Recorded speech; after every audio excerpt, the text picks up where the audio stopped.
વડોદરાના પૂર્વ મહિલા કાઉન્સિલરે ભાજપ કાર્યકર્તાઓનો ઉધડો લીધો છે। નોંધનીય છે કે સ્વચ્છતા અભિયાનમાં ભાજપના જ કાર્યકરો ભેરવાયા છે। ભાજપના જ પૂર્વ કોર્પોરેટર સાવિત્રી શર્મા ગુસ્સે થઈ ગયા। પૂર્વ કોર્પોરેટરે મહિલા કાર્યકર્તાઓને ખરી ખોટી પણ સંભળાવી છે।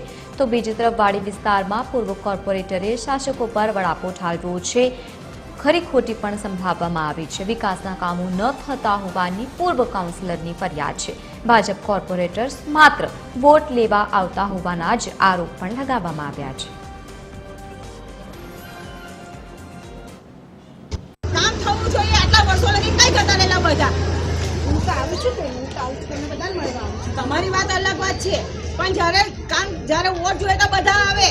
શું નહીં એ ભરતવાડીમાં શું નહીં જોયું છું બધું જોઈએ છે। સાયનેજ પાણી હાર ચાલુ શું મળો તમે વર્ષોથી રોડ ગાજરાવાડીથી લઈને વિશ્વમાં તલાવથી લઈને બધો એમને પડી રહ્યો છે। કોઈ કશું કરે છે? કોઈ કશું કરતું નહીં। હારું આવું વોટ 15 માં જાઓ તો 15 લાય તો 16 માં જાઓ 16 માં જઈએ તો 15 માં જાઓ। આજે માજી કાઉન્સિલર થઈને દોડવું પડે એને શું થયું હાલત વિચાર કરો તો આમ પબ્લિક નું શું।